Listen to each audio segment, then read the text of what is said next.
Welcome to the Calling the Quarters podcast. This is Season 1, Episode 11. In this podcast, we talk to pagans about their lives and their work. Today, we're talking with author Ivo Dominguez Jr. and asking some of the questions you have about astrology. We'll cover topics such as, what is astrology? How does astrology work? What can astrology tell us about our personalities, relationships, and future? How can we use astrology to make better decisions in our lives? Ivo Dominguez Jr. is a Wiccan author who has written numerous books on astrology and magic. Ivo has been active in the Wiccan and pagan community since 1978 and has taught and written extensively on these subjects. His work draws on a variety of esoteric disciplines including astrology, Kabbalah, and Western magical tradition. I'm going to take you now to my conversation with Ivo Dominguez Jr. Welcome to the Calling of the Quarter podcast. I'm your host, Dean Jones. Today, we're very happy to have on our program author Ivo Dominguez Jr. Ivo, welcome to the podcast. I'm delighted to be here. Now, for our listeners who are not familiar with your work, but they might be, if they might not, they might now remember it and look back and see some of your writing because you're very prolific. Can you talk about where you're from and where you live now? Well, I was born in Cuba, but we came over because of the revolution, lived in Florida until I was about 12, 13 years old, and then moved to Delaware, which is where I currently live. And a strange place to be if you're a witch or an occultist or a pagan of any kind, because there was very little near us in the early days. But I was one of the founders of a tradition. I've written quite a few books at this point, have presented all over the place.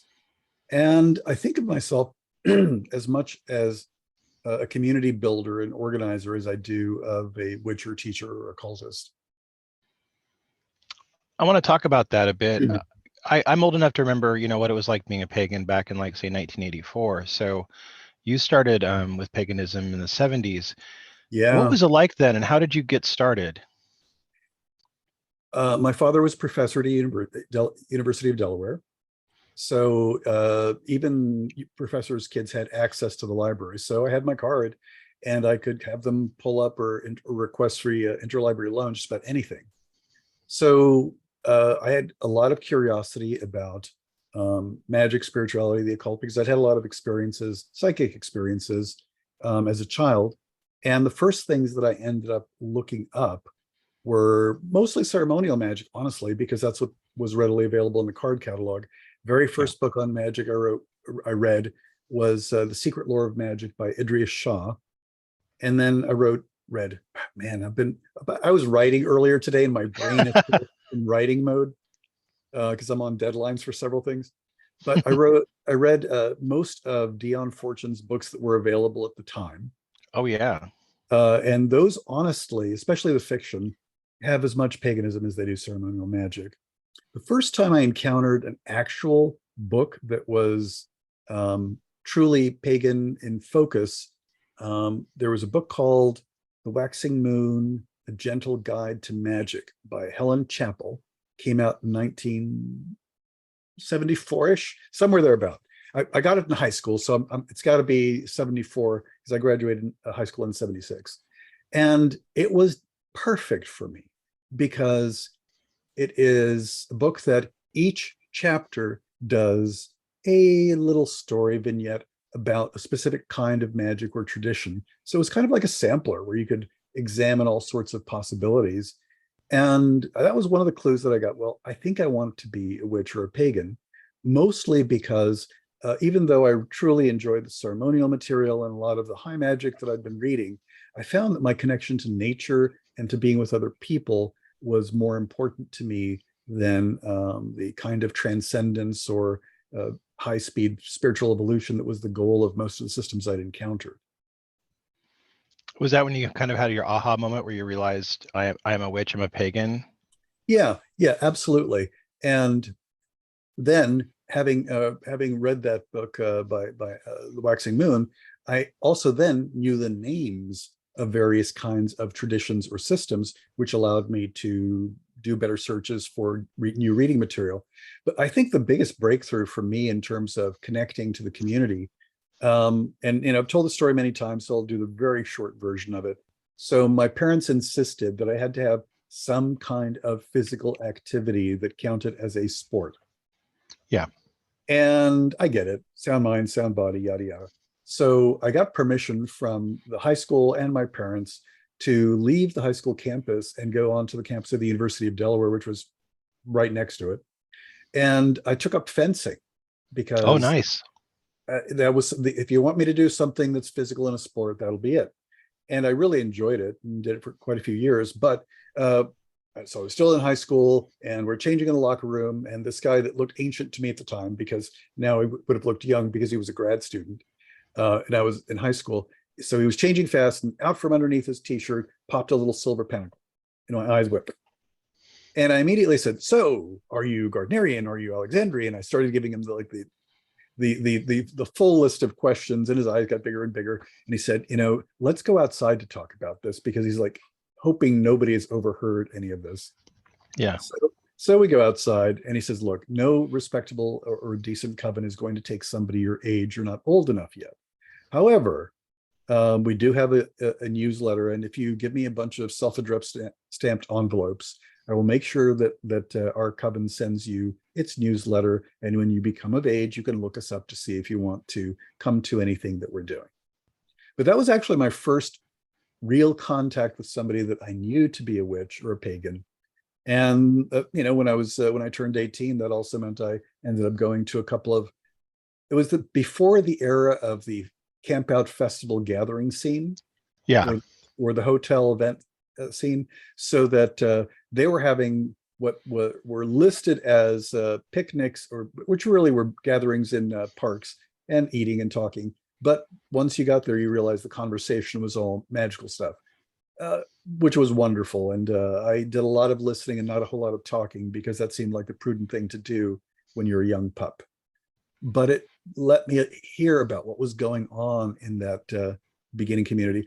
And at some point, I think it was like in 81 or 82, I picked up a copy of The Spiral Dance, which was another transformative book for myself and also the community at large, by Starhawk. I mean, I think you're bringing up something that I like to talk about with people, because I think a lot of people don't know, how different it was back before the internet, when you could just send an email to somebody and get quick information. It was really difficult. And there Was also, we have a wealth of books now. right. We didn't have that then. No, I remember having to, order through the mail a book on tarot, because I was trying to learn how to. I think it was Eden Gray's book. I was trying to learn the Rider-Waite deck when I was in high school, Yeah. and honestly, I checked every single bookstore, and nobody had anything. And it was a college town, which meant that there were a lot of bookstores, and they were a little bit more out there than most places. So yeah, mail order was the only way to do it. And everything, there was a big time lag for all communication. And remember, we didn't have cell phones either. No. No, I mean, yeah, everything was on a landline. You had to go mail. A lot of stuff was done by mail. I mean, I think people A lot don't was really done by realize mail. that mail was big. The only good thing about that is that for things like magazines and zines, there were a lot of zines back then that were pagan in focus, is it actually slowed down, like the letters to the editor section, and most of them, or most of the debates on them, it had a different tempo, because people would receive something, have time to read it, process it, and then if they wanted to respond by writing a letter or a counter article, it took weeks to do that, and then eventually it saw the light of publication months later. So that the speed at which people dealt with new ideas or processing was perhaps a little too slow. But on the other hand, the hot take, quick reaction uh, plague that we currently have is not so great either. Well, you bring up something as well. Many of us were closeted back then, Oh, indeed. because you couldn't just, you could get fired for being pagan. It was a real thing. I mean, we've had a lot of changes now, and I'm open about being a pagan at work. Many people are, and largely nobody cares anymore, because it's the stigma has been somewhat removed. Although I think if you live in the deep South, if you live in Texas, Particular Oklahoma, places, it might be or different. Florida currently. Yeah, I mean, hell, that might be legal tomorrow to be pagan. I don't know. I don't know. It seems like that's the times we live in. Yeah, I mean, you did have to be careful, and even if people weren't outright nasty with you or looking to get your job or to prevent you from having child custody or any of those things, there was definitely the if you believe in this stuff, you are automatically thought of as being less competent and less intelligent because you believe in such things. Right. So even if it wasn't a high risk in terms of job or family scenario, it was still, though I will tell you, my when I was a teenager, my parents regularly raided my room, would find my tarot cards or my paperbacks I was able to get through the mail and would burn them in the backyard as a statement. Oh, wow. So yeah, So, they were really bad about me being queer, but that's a whole different story. That came yeah, out I years mean, later. was it tough? Was it hard on you as a person just to like get jobs and stuff or have relationships because you're pagan? I I will say that there were a number of times that things did not, well, I will say that probably one of my best friends from high school and into college, the rift that began to grow between us was primarily about my spiritual beliefs and concerns more than anything. And I will say that even though, I was raised in a Cuban Catholic family that also was aware of folk magic and did things that most people would think of realistically as magic. And there were family members that were involved in Santeria. So it wasn't like those sorts of things weren't part of their mindset, but anything that strayed too far from a anchoring within Christianity was unacceptable. So yeah, I mean that happened a lot. I will say that I didn't realize how bad it was until I started actually dating people, and then it would become an issue. And in the end, though, the Jim who I met, well, we've been together since 1979, which is since the dawn of time. Yeah. That's pretty And good though. yeah, so what is it, like 44 years at this point? Yeah. So he, at the time I met him, he was an elder in the Presbyterian Church. Right. Now, his family was particularly progressive in most ways. His family marched in civil rights marches in the 60s, and his dad wrote letters to the president being anti-war with Vietnam. So they were progressive people. Yeah. So and now in the end, he ended up leaving Christianity and becoming pagan himself. But that was over the course of about 3 or 4 years. But my take on it was, I'll be supportive of your stuff if you be supportive of my stuff. I mean, for the first 2 years of our relationship, I was doing the covers and doing the layout for the program at his church. Yeah. Um, so, yeah, my take on it was, as long as we're supportive of each other, it's good. And in the end, he made that choice. But honestly, I will say that it is.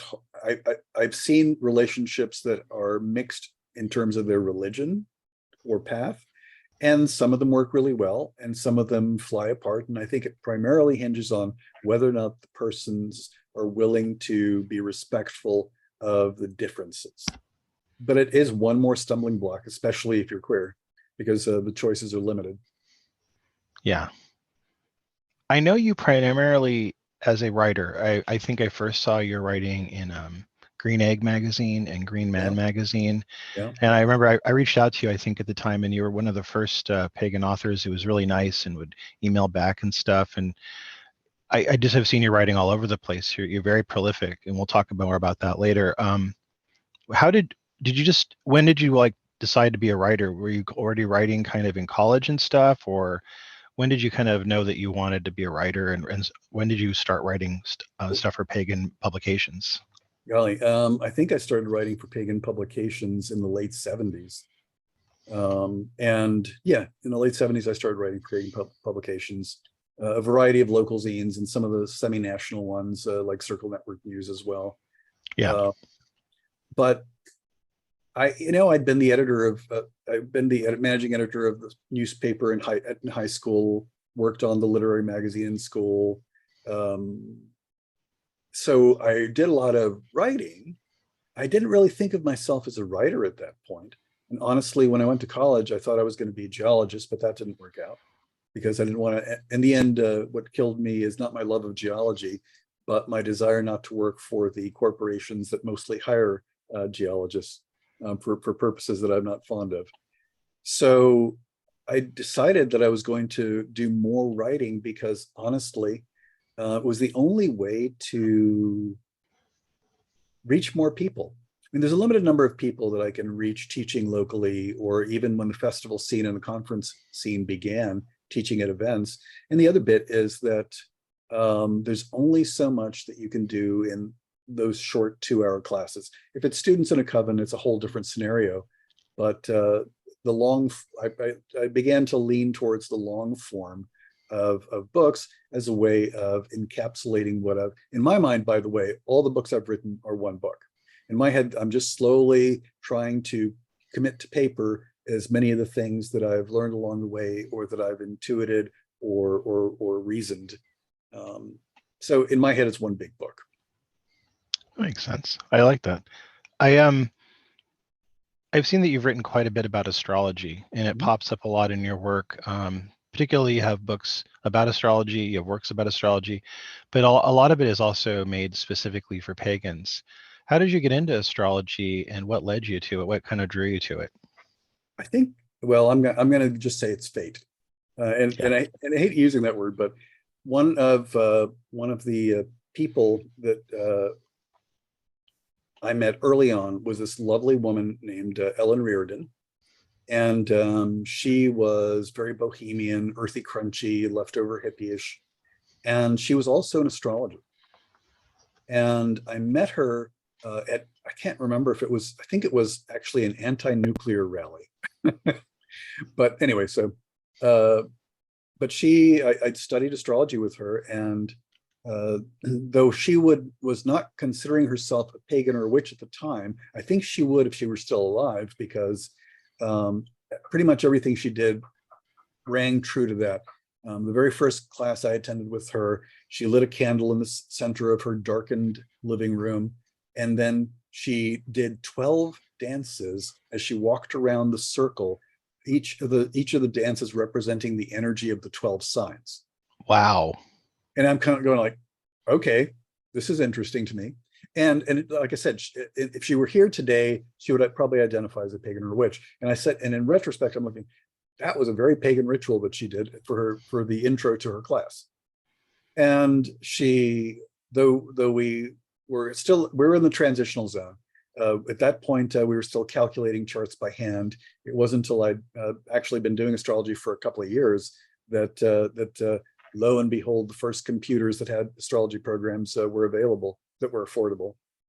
And but she always insisted that we, in those early days, that we draw the charts by hand, and that we color the charts with pastels, almost like a illuminated manuscript slash tarot trump, because she wanted us to put our energy into it, of how we understood the energy of that person's chart, and how we colored it and added little flourishes or leaves or stars or things. So it was a very different approach to astrology than many. So it was very natural. Now, one of the women, Paula Fassbender, who became the first high priestess in the coven that I was part of, she was an astrologer as well, and she was a witch, but she'd also had long-term study in the Sabian Society and a couple of other things. But to my dismay, like in the early to mid 80s, I discovered that the vast majority of people that I encountered that identified as witches or pagans or something in the various public events that I attended seemed to know no astrology, or very little. And when I went to an astrology conference, I discovered that at least 90% of the attendees were, Christian or Jewish or Muslim, and did not identify as pagan of any flavor. So I said to myself, that means that those few of us that are interested in this as pagans need to put our own spin on it, because the interpretation of astrology is a cultural phenomena as much as it is a spiritual or magical phenomena. And your starting points make a difference in what you see or don't see when looking at a chart. Can you talk to our listeners about the basics of astrology, such as the signs of the zodiac, the planets, and the houses? Yeah, I mean, though I will say that one of the problems with astrology for most people is it's a big learning curve. It's Right. like learning a language and grammar and mathematics all at once. And so that if you choose astrology, if you want to be an astrologer, it's going to be years. If Yeah. you simply want to know enough for your own purposes, it's totally manageable. But most of the resources are aimed at people that want to be astrologers. So let's start really simple. Let's think of this cosmic divine light that is the power of the universe. That is, and for personal uses, it's the sun. But think of it as just the divine light. Now imagine that energy of undifferentiated energy of creation is passing through a stained glass window, and that stained glass window represents one of the 12 signs. The energy of that light passing through that stained glass window no longer has the same conformation or shape or color, so that what comes through it is what's been filtered by that sign.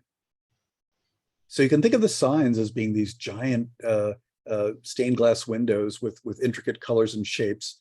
You can also think of the planets as being spotlights of a particular color, carrying particular kinds of information or predispositions or energies. So you can think of the planets as the power sources that convert this universal light into specific flavors of things. And then the signs take it one step further to give it insight and pattern and preferences and limits and boundaries, because its boundaries are creation. And then imagine that all that light is hitting the ground in this big temple and forming a pattern of colors on the ground. Well, if you've ever been inside a temple or a tower or a place that has stained glass, as the angle of the light changes and where it hits the floor, the shapes and the shadows and the lights change and move across the floor, right? Right. And are distorted or changed by the angle at which they fall on the floor. Yeah. Okay. Let's go all the way down to the floor then. Once those influences hit the earth plane, the floor, they are then changed by their interaction because of the angle and the flooring. And the 12 houses in astrology, which confuse the crap out of a lot of people, are really what happens when you project all those things all the way down, so that it has to actually interact with physical matter and are therefore, once again, reshaped and changed and formed in a different way. And it's a system, and it's actually very pagan in one regard. Astrology is based on 4 elements, which should sound familiar to a lot of folks, and 3 modalities, which may be less familiar, but cardinal, fixed, and mutable. And cardinal is the power of beginning, of force, of coming into being, of the drive and will to be. It's the power that makes the seeds sprout, right? Right. Fixed sounds like it's steady and stable, but it's not. If you're balancing on one foot, you're demonstrating the fixed modality. It's like balance. It's like homeostatic nature of your body, maintaining pressure and temperature and whatnot. So fixed is about maintaining and preserving, and mutable is about transforming, dissolving, changing to become the next thing. And by the way, my teacher, Ellen Reardon, taught cardinal, fixed, and mutable as being like Brahma, Vishnu, and Shiva. Oh, wow. Because it had, I like that. And later on, she added a bunch of things as well. But the idea was, so the reason there are 12 signs is 4 elements, 3 modalities, 3 times 4 is 12, and you go through a cycle of passing through the 4 elements and the 3 modalities as you circle around the chart. By the way, that's why you can't horn in the 13th sign. It breaks the whole system. Right. But why does it work? I'll throw one thing about that and I'll shut up for a moment. So there are a lot of people that go crazy trying to say, well, why does it work? Let's start with the simple: as above, so below. If you look at the above and on a larger scale, and you look at it long enough, you begin to see when certain patterns occur in the sky, things occur on the earth. And most of the lore in astrology is collected through the folk process of hundreds, if not thousands of years of people observing, seeing what did or did not happen on the planet or to an individual, and comparing notes and saying, yep, when this one happens, that's usually what occurs. So part of how we read is based on that kind of collective knowledge built up over time. And it's folk process rather than pure theory, because it's about cranking the numbers of which worked. As a pagan though, I view it as another way. Everything is alive, everything has spirit, every grain of sand, every leaf, every person, every anything, which means the planets themselves have their own spirit as a whole and have their own aura. Let's think about it that way, because it's not just the physical. Anything that's physical also exists in multiple layers. So as the planets move around in our solar system, the auras of the planets, their life essence, their spiritual essence is interacting with all the other planets. And those particular things shape that kind of substrate of reality that we're all tuning into, shape the mood in the background that affects us. So, but there are lots of theories about why it works. All I know is that if you study astrology long enough, it's proof that spiritual things exist. And even if you don't study it long, man, there are a lot of useful tools in it for day-to-day life. I know that I grew up reading the newspaper where people would read their astrology every day. And then also people would, I think in the 70s, used to be able to buy through vending machines, these little scrolls, Yeah. and they would talk about your stuff. And like people would, say to each other, oh, they're a Scorpio. Oh, they roll their eyes and make comments, or they'd say that person's, a Virgo. And then they would, make their little snide comments. Do you think that our knowledge of astrology is maybe a little bit ham-handed in our modern conceptualization of it? Yeah, it is. I mean, it always has been. When you take it to the pop level of it, it always has been and always will be. And indeed, a lot of people decide that astrology is garbage or delusional. Even a lot of pagans, simply because their only experience of it is well, let me give you a quick example.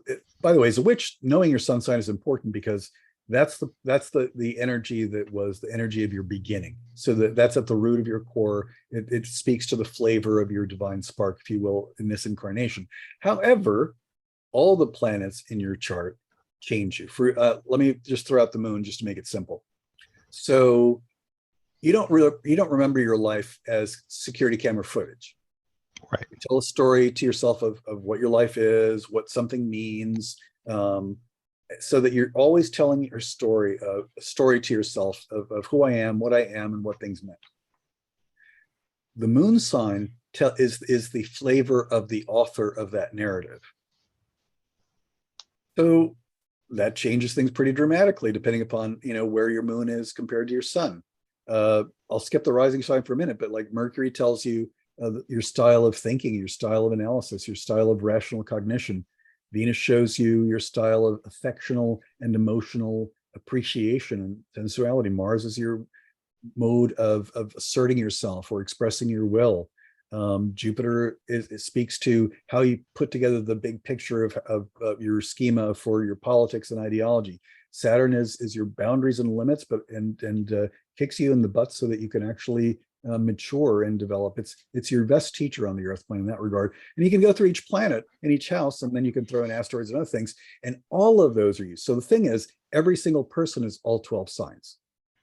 Every single person is all the planets. It's the mixture of them that is different. And that is so that if you really want to know who you are from an astrological perspective, you actually need to look at the whole chart and slowly piece it together or analyze it bit by bit. So are there some things that are generally true? Yeah, but there's some things that you have to think magically. So for example, for most of the people who are listening to this, if the element of air is associated with what? Mind, communication, words, yada, yada. I have zero air in my birth chart. Nada. And here's the thing. When you see somebody who has no element, nothing of an element, usually it plays one of two ways. Either I would have been a person of very few words and very stoic and not communicative and yada yada, or because I have no air in my chart, the universe says, "Oh, we hate a vacuum," and I actually have an excess of air. I'm way too talkative. My mind is going 1,000 miles an hour all the time. So in some regards, you have to understand the polarity of of it as well. I guess well, man, I'm going too fast. How about this? I'll throw one more thing in, then I'll shut up again because I said I had too much here. Right, as a gift to the universe. But what a chart does not tell you is the nature of your spirit or soul. Oh, It I does like not. that. It does not. Your chart shows you the energy that you incarnated into, whether so you can think of it as a body, a subtle body, or a physical body. It sets your. It's like your chart is like your spiritual chromosomes. It gives you which traits you're most likely to express or not, which things might be frailties, which things might be gifts. But you, as the spirit that chose to, from my perspective, chose to get born into that body at that time in that place that resulted in that chart, changes it. Because who you are and what you do with what was given to you is not determined by your chart. This brings up the topic I wanted to bring in later in the conversation, but I feel like this is a good time to segue into it now. Yep. You have a new series coming out with Llewellyn, and you're kind of the editor of it, and it's called the Which is Sun Sign series. yeah, the Witch's Sun Sign series. And this first one is Aries. It's the Aries Witch unlock the magic of your sun sign. Mhm. Can you talk a little bit about this book? I had a chance to get an advance copy. I'm really excited about it because I find it's very accessible Mhm. and very easy to read for somebody who may not be familiar with astrology. And it kind of gives a lot of good info, but also a lot of good things like spells and things like that. Can you talk about it a little bit and how you It's came part to of be my involved in the project? it's part of my well it's in my wheelhouse because it's part of my long-term goal of trying to get more witches and pagans to at least know enough astrology to make use of it for their practice, so that it's definitely aimed at the non-astrologer. And the deal with each of these books is that I write about a half of each book, and it provides the background information on the hard astrological bits. And then somebody who is of that sign, like in the first one, Diotima is an Aries, so she wrote pieces that were specifically about how being an Aries and being a witch has expressed in her life. And then we have contributors that have spells or practices as well, and some tables of correspondences. But the goal was to make something that was accessible. Now I had to round up all the writers and for long pieces and short pieces. So I wrote about half of each one, and also rode shotgun on trying to make sure that all the other moving parts and bits came together. And they're going to come out one a month now that Aries is out. It'll be one every month for until all 12 are out.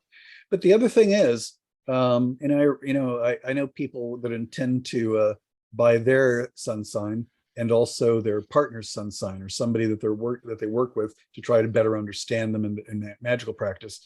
And the other sideline is that if you do have an interest in astrology, it may behoove you to get all 12, because it gives you a quick entree into understanding the 12 signs in a very grounded way.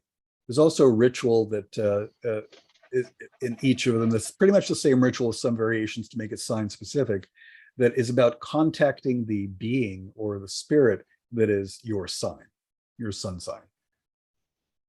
What I love most about the books that I've seen from the series so far is that it's just so fun, and there's a wonderful sense of flow through it that I really enjoyed. Many other books I've read like this, they don't have a lot of flow. They just kind of like are information block information, but this has a really fun, enjoyable quality to it. Was that your intent in writing it, and how did you pick the writers? Well, the intent, and by the way, I've got to give big props to Alicia Gallo from Llewellyn, because she's been delightful to work with and very helpful. Um, and honestly, she originally had the pipe dream of, wouldn't it be nice to have a 12 book series? And then I came up with the outline.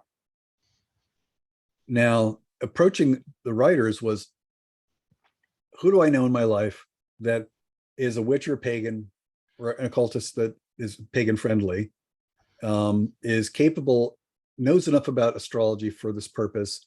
And the third bit that you kind of reference is to make it real, to so what is the lived capable of sharing, so they can talk about the lived experience of how being of a particular sun sign has shown up in their life and in their work. And so that was a bit of scrambling, and even the short pieces, because the other bit was I was on an embargo not to tell people about it, because as you're probably well aware, and I never posted on my social media, hey, I'm looking for writers for this project, Right. because as most people are now aware, there's a lot of crap, and not some of it's not total crap, but mostly yes, that's being written by AI. And Right. honestly, a lot of the so-called top books on Amazon and other places were written by machines and maybe slightly spruced up by human beings. And the problem was they didn't want the word to get out about the series, because in the length of time that I was working as fast as I could, that I could round up people and create a 12-book series. Somebody with the right AI prompts could have put off a knockoff series that was not so great and would have stolen the thunder out of this series. So it was kind of sneaky. I had to really think. I had to look through my list of friends and acquaintances or people that I'd seen at conferences, try to find their birth date, find out what their sign was, because I didn't want to put any clues out there until it was doable. I signed this non-disclosure agreement so that it was like, can't talk about any of this anywhere until the series is officially announced, yada yada. And I'm still working on it to a degree. I mean, we're all books go through a multi-step process, Yeah. even more so when you have multiple writers, and trying to then figure out, well, maybe we need to move this spell or practice earlier in the book, or maybe we need to ask this person to shift focus or move a chunk of this chapter to that chapter, because trying to get the flow right is difficult. And I will say that the process of creating the series also proved the astrology. I mean, when I was like when I approached people to write the short bits for Aries, and even or the second author Diotima, boom, emails came back immediately. Right. The Geminis ask the most questions. Yeah. The Cancers, actually about half the people I approached for the Cancer ones said no, because they didn't want to disclose so much about themselves.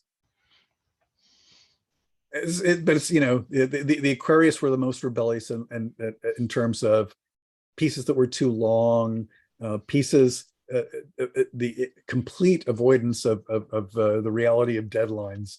I mean, it's almost been an interesting experiment, that the way that people have responded to turning in their pieces for the project has been very true to form. What I love most about the ones that I've read are that there's a lot of the personality of the writers coming through, but it also retains at the same time a homogeneousness throughout the writing, so that nothing kind of crowds out another, nothing overshadows another. It all just really flows brilliantly. That had to be really difficult as an editor, putting all this together. So I'm going to call myself anchor author, Mhm. which is another way of saying conductor. Yeah, I was trying to find a term and it was really A little too difficult. loud, narrow it, a little quiet. Let's stay in tempo together. Um, I mean, it. I mean, I thoroughly enjoyed it, but it was also pretty grueling. Yeah. And I'm not completely done yet. I've got I'm in the final edits for the Pisces and Aquarius books right now. Uh, so, but everybody's been a good sport. I mean, honestly, I haven't had a single person who has whinged and winced about, hey, could you please change this a little bit, or can you try taking a different angle? Because the other bit is that we're trying to make sure that there is a continuity between all 12 books. So if somebody buys more than one of them, that it still feels like it's part of the same series.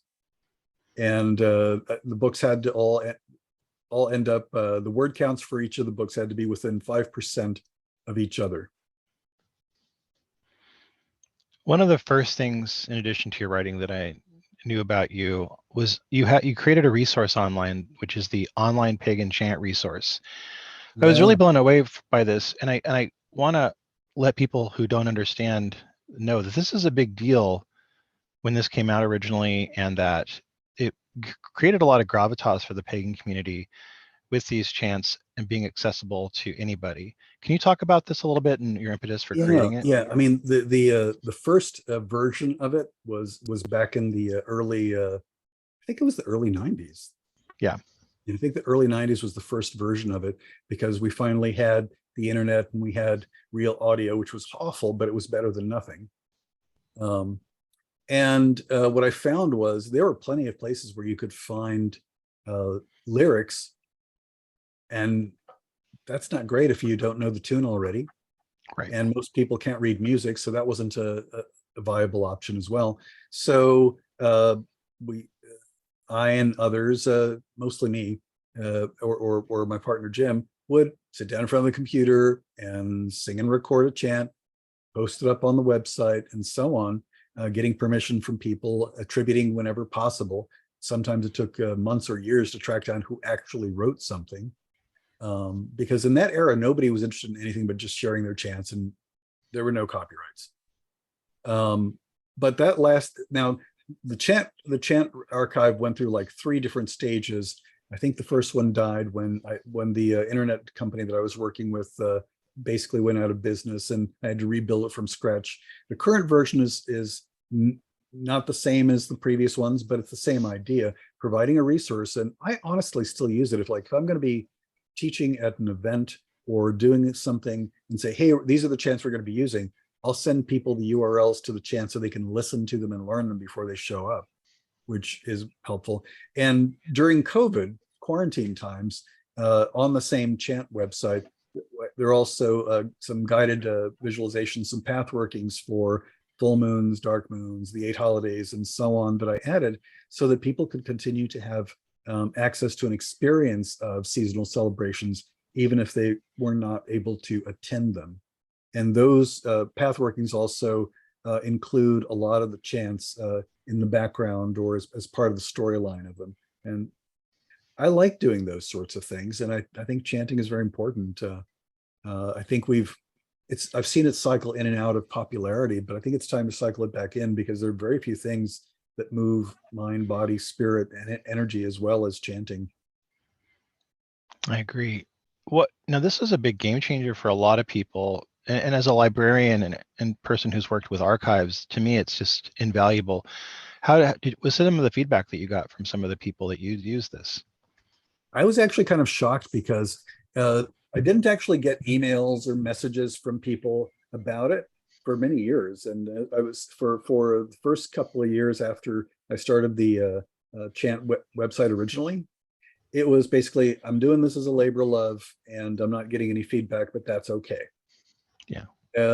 What eventually happened is I would go to an event in Florida, or I'd go to an event in Connecticut, or a camp out event. I did a lot of camp out events back in the day, and people would come. Thank you. Our coven has made great use of, or our grove has made great use of the chance that we were able to learn from that, because we don't have anybody that counts as a bard or a singer in our group. So that was our best bet to try to track down chants. And so that I began to hear about people appreciating it mostly at events. And actually, interestingly enough, the more rural the event, the more likely somebody was going to come and find me to say thank you, because it was a lifeline in some regards to a bit of culture. I want to talk to you about a few of your books that you've written. You wrote a book with Teethorn Coyle called Casting Sacred Space, the Core of All Magical Work. Can you talk Yeah, to us a little bit about that? yeah, and Thorn. So Thorn wrote the forward for that book, and the reason she wrote the forward is so that people would actually buy it, because when that book got published, she was one of the top names in pagan writing, so it was helpful for the book. And she's a dear friend. She and I have a sibling relationship, but that book was originally based on the 3-ring binder of stuff that people got in our covens. So the book really was some changes and additions to it, but it was basically this is the basic stuff you learn if you're in one of our covens. So as such, even though people go, well, it's a book about creating sacred space, what else could it be? it's going to be boring. It's like, and I get it. For some people, that kind of stuff reads like a tech manual, but it also includes material on refining and developing your psychic senses, on moving energy, on understanding why creating containers for our work matters, and also jailbreaking the idea of there are many ways of creating sacred space, and that they can be used as specific tools to benefit specific kinds of ritual work or healing work or meditative work. So it's a collection of those things. There's also an article in it about how to scale up rituals for large group rituals. So it was really kind of like a little condensed version of what you need to know if you're going to work in our tradition. But the other thing I did in that book is I tried to make it this is true for all the books. Even though I am clear about who I am and what I'm about, I try to write for as broad an audience of magical folks as possible, though there's a limit.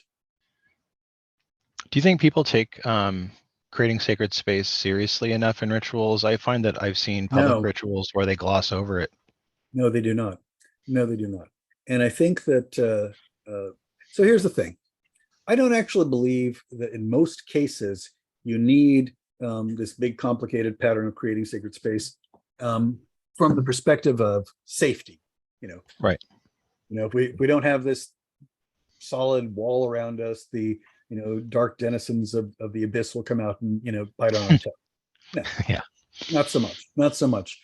However, in about a month and a half, going outside where I live, it will be mosquito season in a big way. So if I'm going to be doing something outside, and I don't like slathering myself in poisons, and the essential oil stuff just doesn't work well, at least not for me. So that's why we have a screen house and why we have a screened-in gazebo. And why do we have that? We still are able to be out in nature and feel the breeze and hear the birds.